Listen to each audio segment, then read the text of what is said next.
Hello, and welcome back to Of Mice and Mountaineers, a one-person venue for processing trauma. Telling some stories and whatever lessons learned from them about my experiences in the great outdoors, mainly Colorado's Rocky Mountains and the 14,000-foot peaks, or 14ers, contained therein.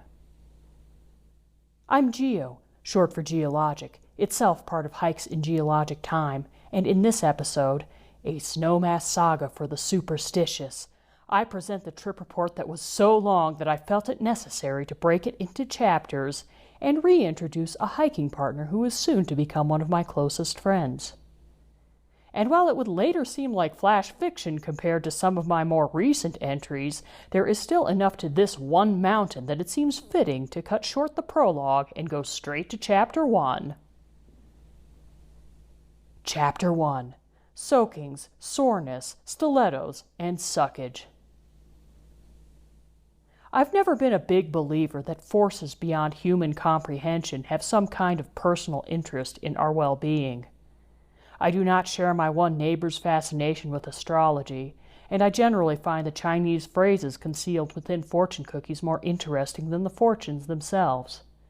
And while I respect others' beliefs as long as they inflict no harm on anyone else, I myself am an atheist.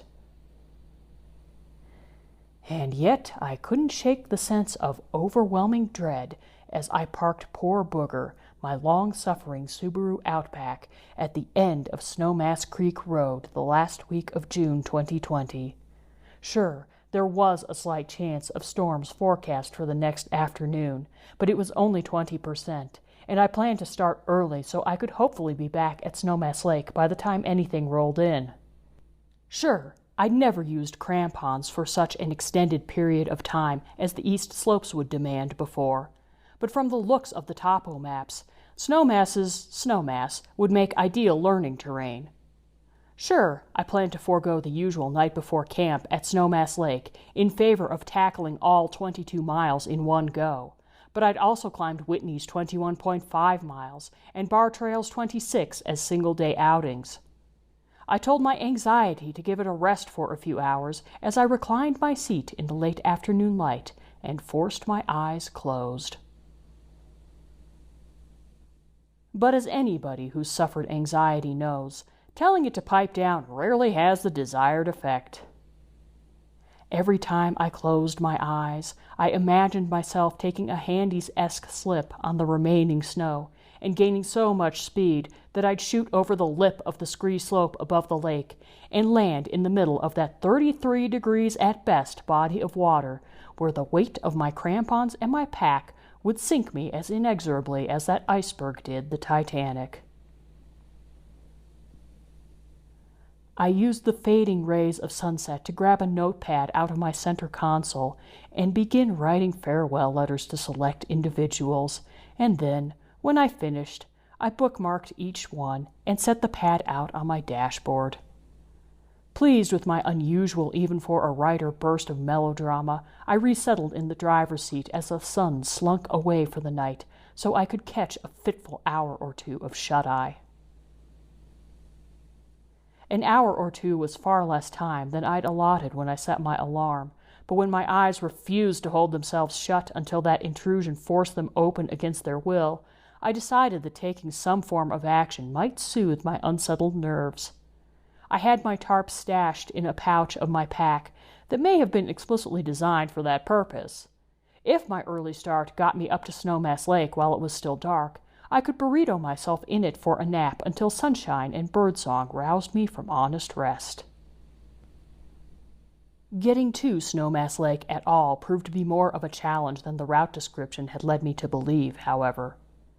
When I encountered my first trail sign a good 1.5 miles or so in, I took one of the forks, wondered in growing consternation for the trip back why there was so much downhill on the ascending portion of the route, and was dumbfounded to reach, 1.5 miles or so after taking that fork, a parking lot full of cars, including a car that was identical to mine in make, model, color, dents and dings, and license plate.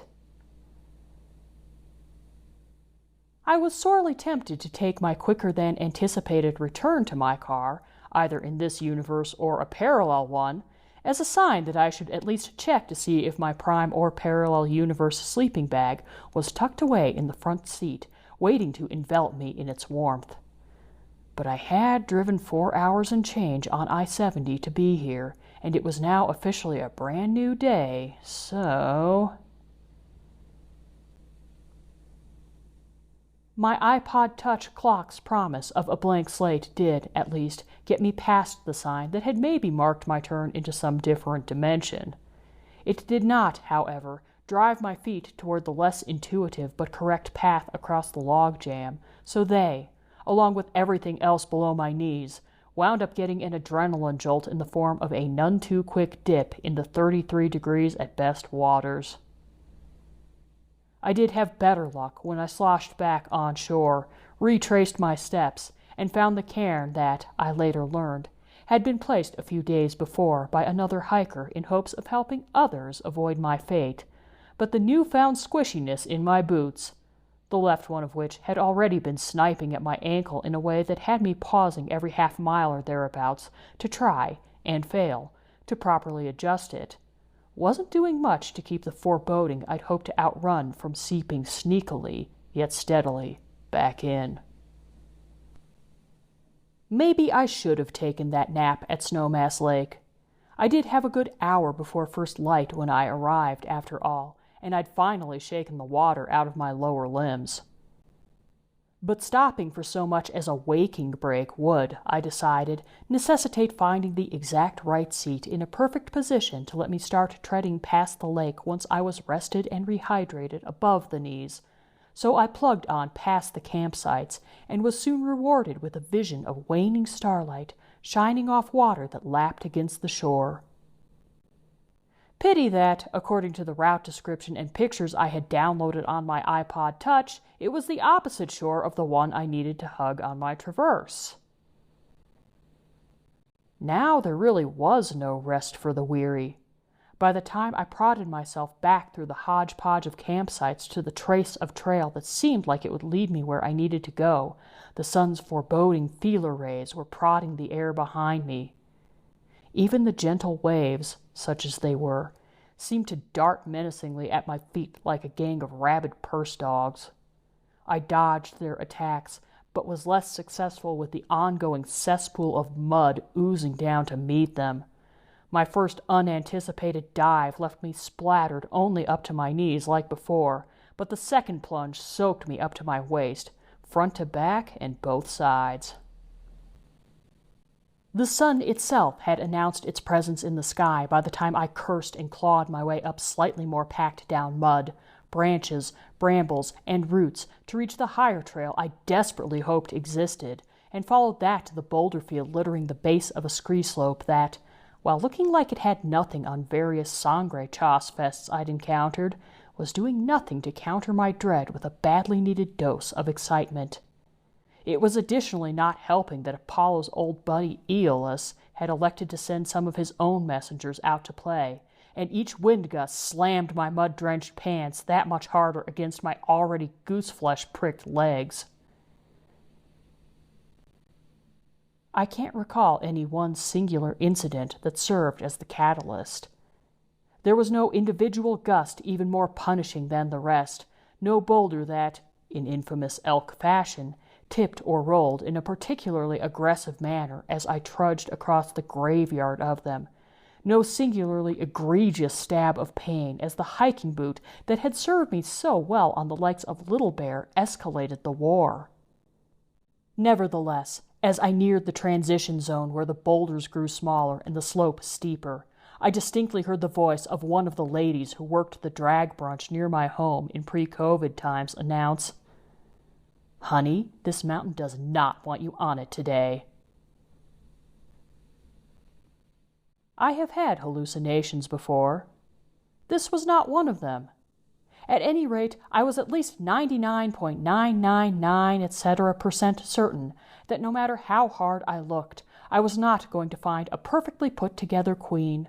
her curls and skirt rippling elegantly in the breeze, her lethally long fingernails tapping irritably against tightly crossed arms as she pursed her lips in a perfect pout and glared at me through eyelashes almost as long as the heels digging stubbornly into the rock beneath her. And yet I couldn't resist defending my honor, digging my own perhaps no more comfortable feet into the top of my own boulder. I swept my arms out as theatrically as I could, so that one trekking pole pointed to the mess of mud and tangle of trees behind me, and the other at the slippy-looking scree before me, and countered, "I don't think this mountain wants me on it any day." Satisfied that I'd made my point, I trudged on, soon finding a passable sitting rock where I could chug some water and don my helmet.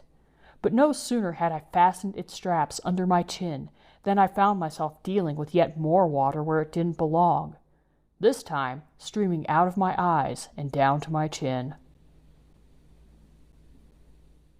For all my jokes about depression and its stereotypical side effects, I'm not actually much of a crier. The last time I'd cried had been at my grandmother's funeral, which, in all fairness, was only last year. But here I was, with the novel, exciting part of this mountain still ahead of me, and every fiber of my being begging me as literally as it was able not to continue. I took the helmet off and reattached it to my backpack. I started limping back down the boulders I'd just scrambled up. My guardian drag queen did seem to be right about the mountain's intentions, however, for the mountain soon rewarded my retreat. I was able to stay high and dry the whole way back to the campsites. I stumbled across the log jam with no further impromptu baths. I got to admire wildlife from an appropriate distance, and I avoided any forks from the trail that would have taken me through further parallel universes the rest of the way back to the car. And as I burrowed back into my sleeping bag to make up for lost dream time, I consoled myself with the thought that one of my goodbye letters had contained the phrase, "fine young piece of tail," and while that particular string of words had explicitly not been a description of the letter's recipient, the harsh light of day led me to rue the thoughts likely to take flight in his head over my literal dead body. Chapter 1A. 2 days later. Suffice to say that if one is inspired by the bluebird forecast to go buy an ankle brace and make a practically immediate second attempt of the peak which inspired purchase of the ankle brace, one would be best served to make sure there is some combination of brace, with or without the removable hard plastic portion, and hiking boot that will allow the wearer to walk in comfort, and to conduct said test sometime before the aforementioned 4+ hours via I-70 drive to the trailhead, because there might not be such a workable combination. On the upside, I would luck out and find a pair of hiking shoes in my size on consignment once I returned to Denver, and they would prove good up to at least low class 5 shortly thereafter.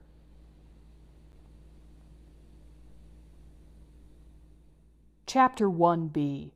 Early August. Snowmass and my turnaround short of its summit apparently set a precedent. In July, I turned around at 13,000 feet on Maroon Peak when it became apparent that my college / just above half my aged partner would be able to make the summit, as well as the traverse to North Maroons, and return to the parking lot by the time his parking permit expired at 4:30 p.m., but I would not. At the end of that month, another friend and I would attempt Capitol, only to get so exhausted and exasperated on our attempt to navigate that mountain's face that we saw no choice but to call it for that day, and vow to study every trip report available prior to our next go at it. Though we were both in agreement that we wanted to tackle Capitol at the earliest opportunity, schedules and timing in early August seemed to favor a rematch with Snowmass first. I-70 was closed in Glenwood Canyon due to the Grizzly Creek fire. Independence Pass, however, had no closure notifications posted when I left Denver on a promising-looking Wednesday. It wasn't until I got to Leadville that I learned of the road's change in status.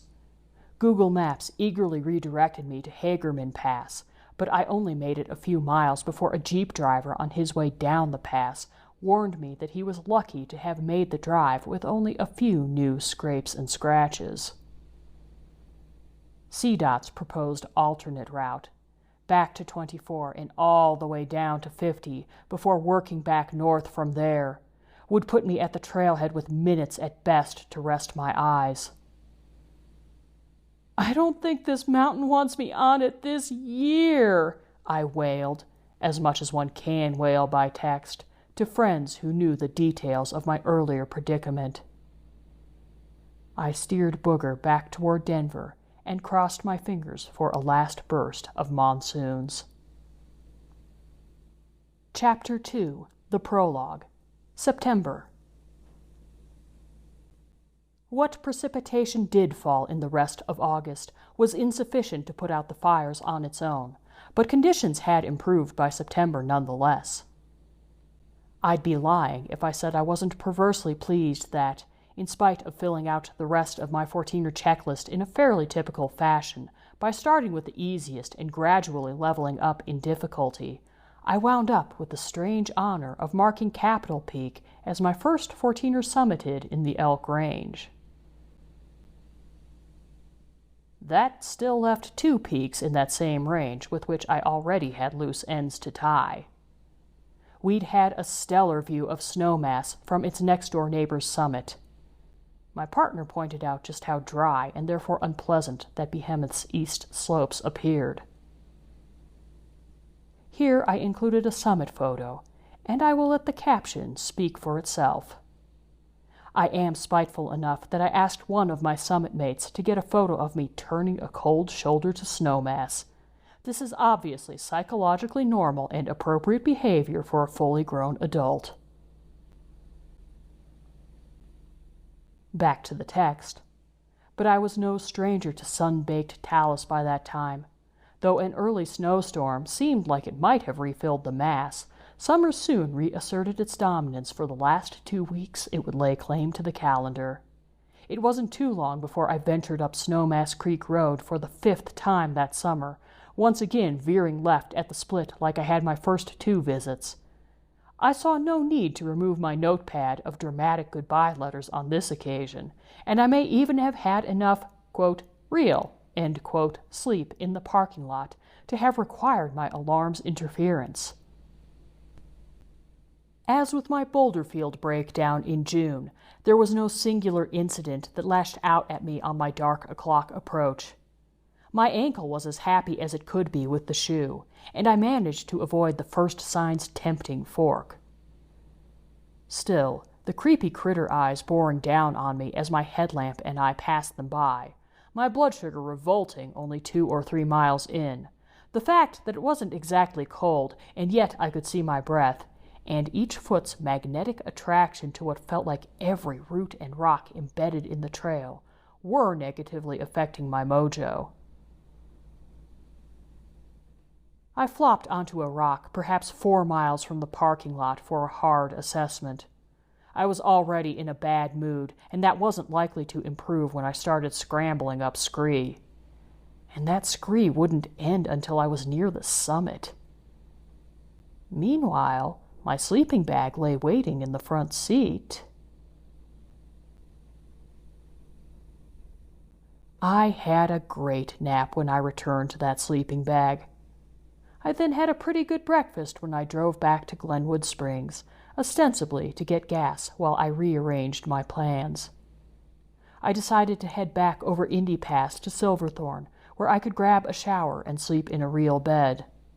And maybe, just maybe, those rearranged plans didn't have to be so rearranged. I'd recently spiced up Gray's Peak with Dawei 8 by taking the Class 3 ridge, which we deliberately made gratuitously harder by finding as many Class 4 options as possible, from the south, and he'd indicated an interest in finding more opportunities for testing his limits.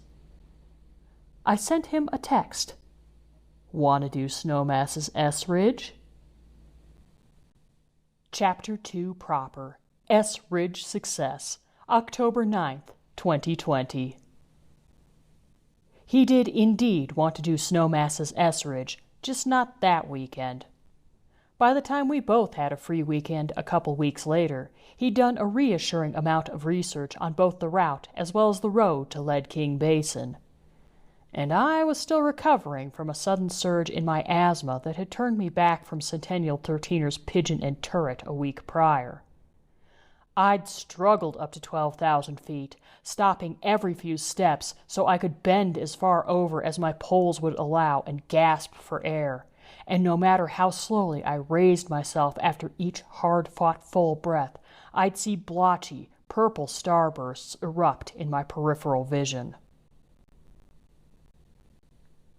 I'd bailed on a planned trip to Pyramid 3 days before Dawei and I were scheduled for Snowmass, in fear of a repeat desire for bottled oxygen at less than half Everest's elevation. But my nearly 3,000 words worth of troubles on Snowmass made me reluctant to put that one off, no matter how much sense it made for me to do so. I took a test hike by walking my bike up to Evans' 12,836-foot Summit Lake via the closed road and didn't die, though being able to glide down instead of using my feet certainly helped. I then drove up to Kite Lake the next day to see if my lungs could prove themselves 1,000 feet higher. I also made it to both of Buckskin's summits without needing a lung transplant. Clearly, I was good to go tackle a Class 3+ ridge that topped off 5,000 feet of elevation gain in a relatively short stretch. I warned my partner that I'd be moving at an even more glacial clip than usual. He didn't seem deterred. He wasn't even deterred by the bouncy nature of the infamous road to Lead King Basin, which we both agreed that his Jeep and experience driving it on the likes of Lake Como were more qualified to handle.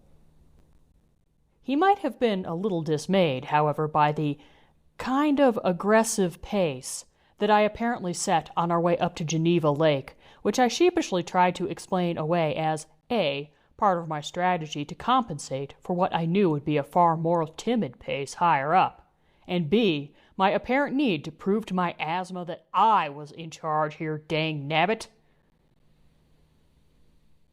Nevertheless, I was happy to tamp down a little bit.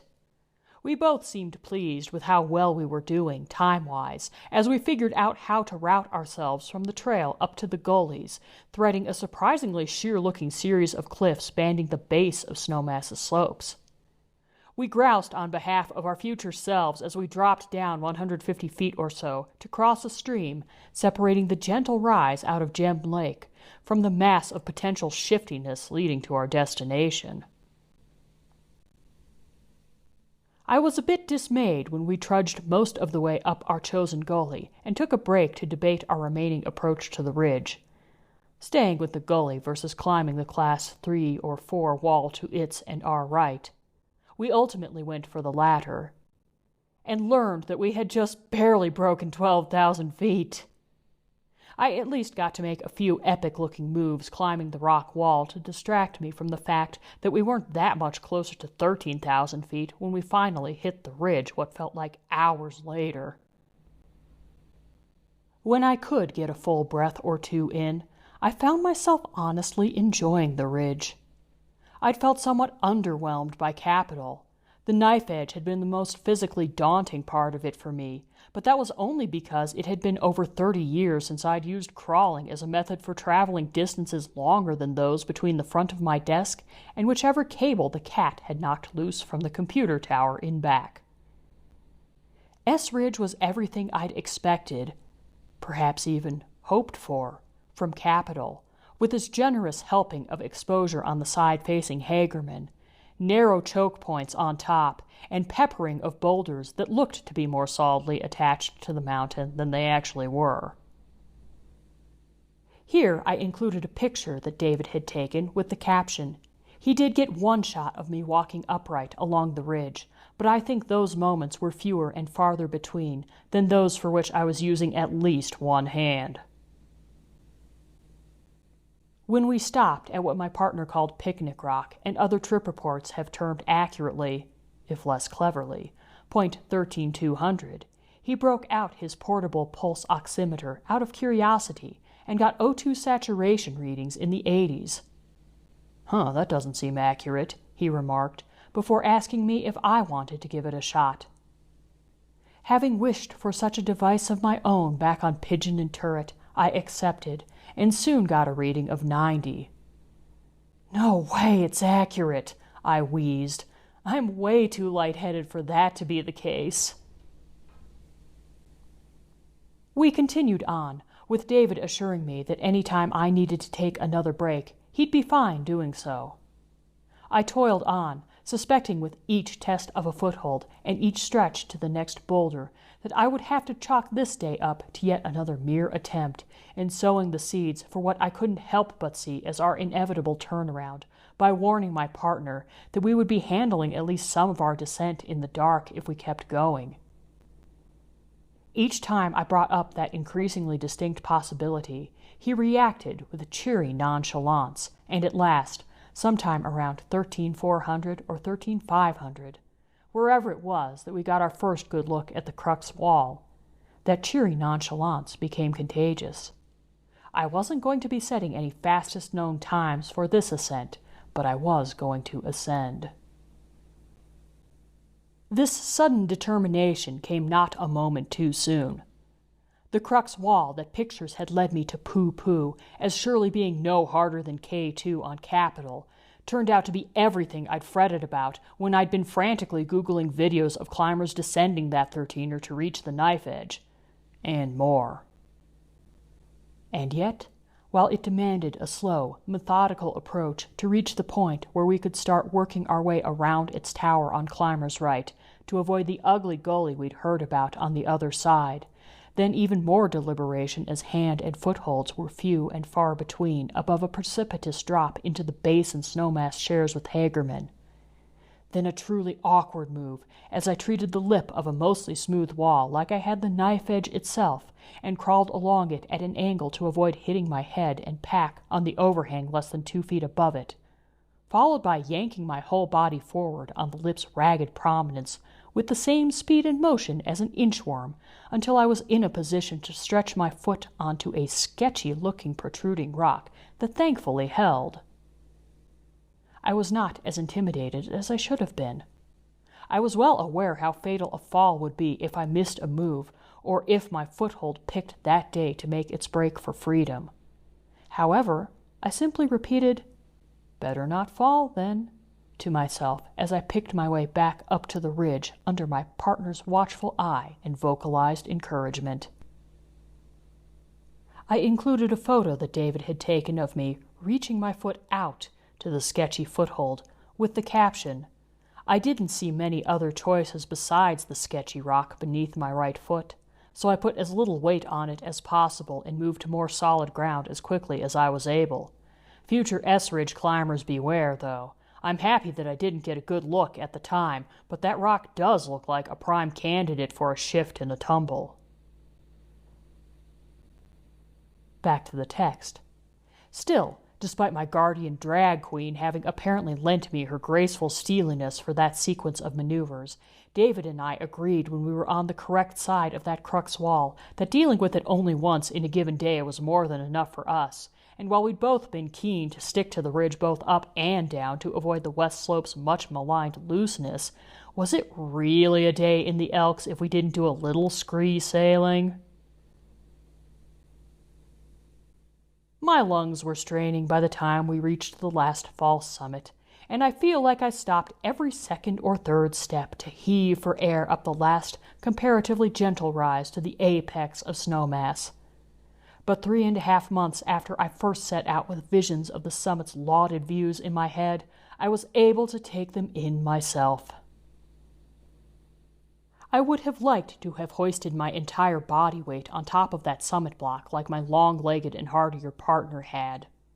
Alas, my short, stubby legs and overcooked noodle arms, already overworked from the ridge's demands, decreed that such a crowning moment of glory was not meant to be for me that day, and so I had to settle for the half-assed, or, taking it literally, no-assed, summit of having my arms, chin, and each foot individually conquering this mountain's highest reach, which is still 2 or sometimes 4 times the extremities I used to tag the tippy tops of Capitol, Mount Wilson, El Diente, Mount Harvard, probably a few others I'm forgetting, and definitely a few 13ers with Stonehenge-like prominences rising out of their otherwise gently grassy crests.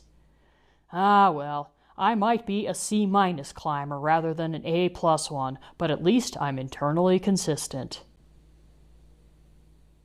Here I inserted a picture David had taken of me, with a foot on top of Snowmass's Stonehenge-like prominence, and the caption, "Maybe next time my guardian drag queen can lend me her stilettos to give me some extra leverage," though I feel she'd approve of the outrageous stretch I had to pull off to get each foot that high.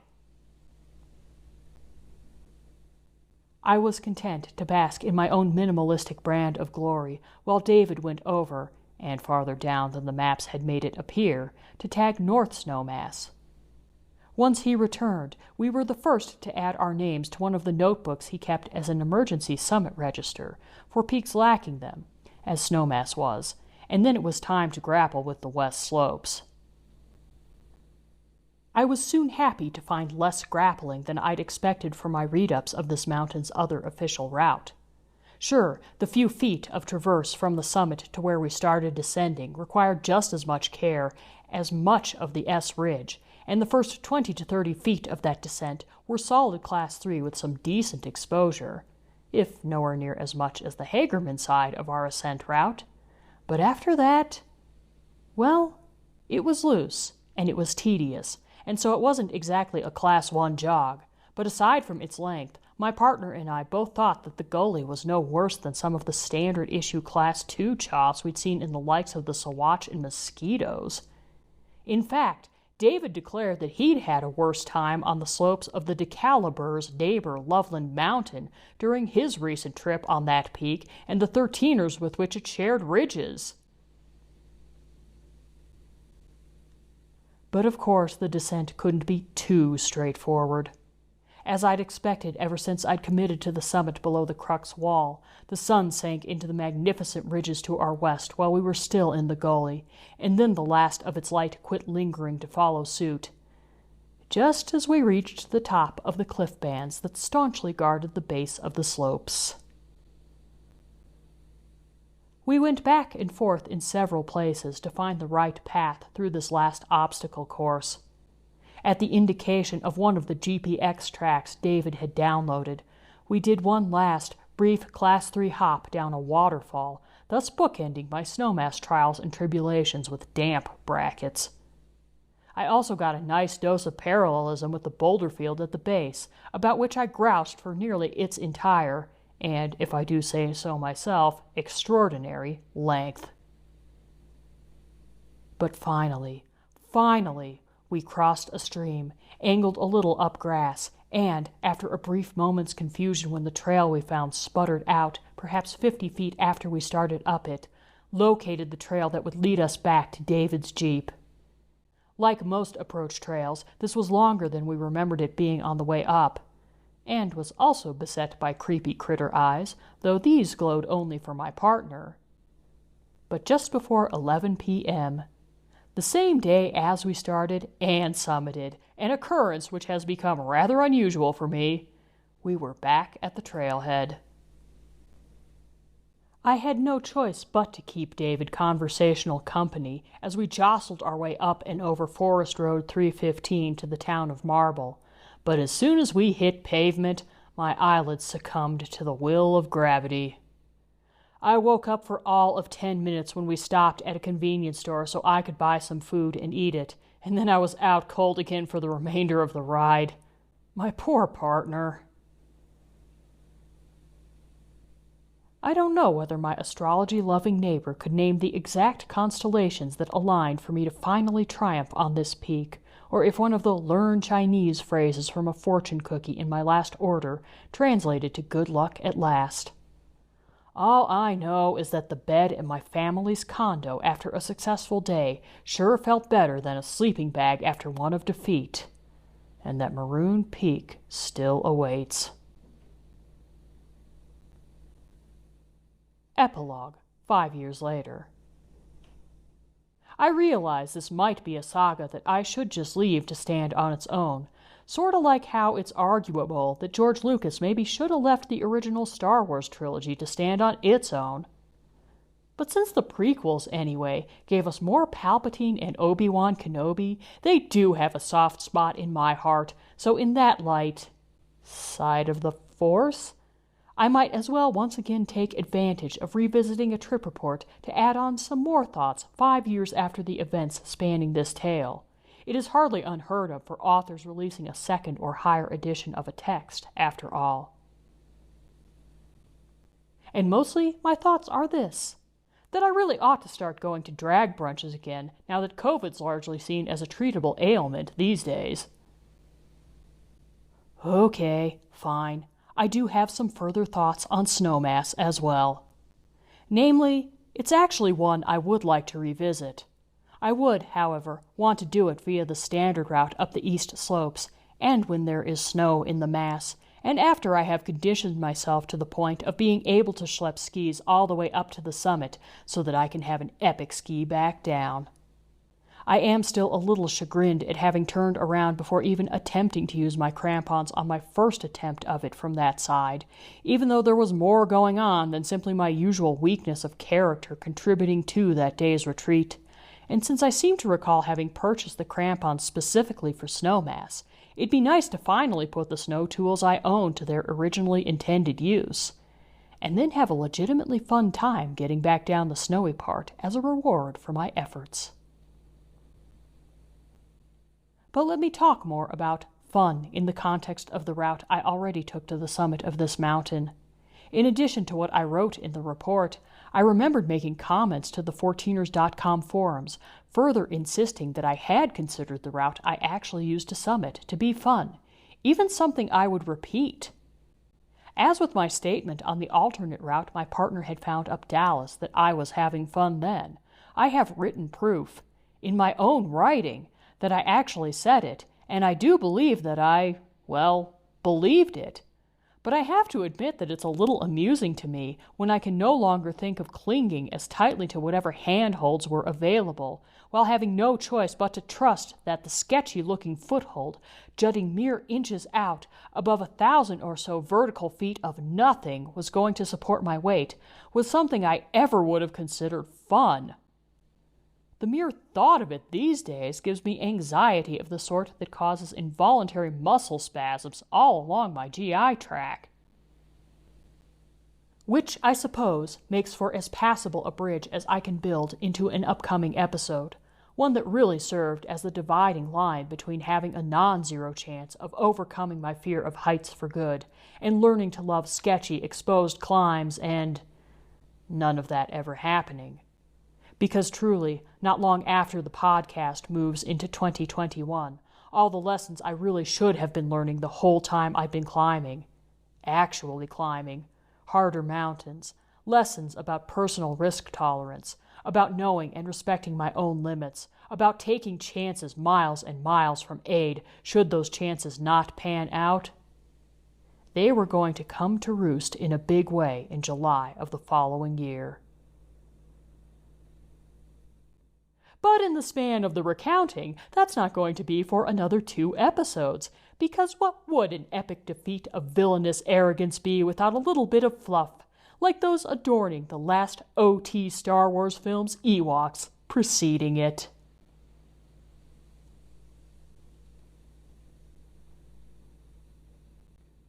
Thank you for listening to Of Mice and Mountaineers.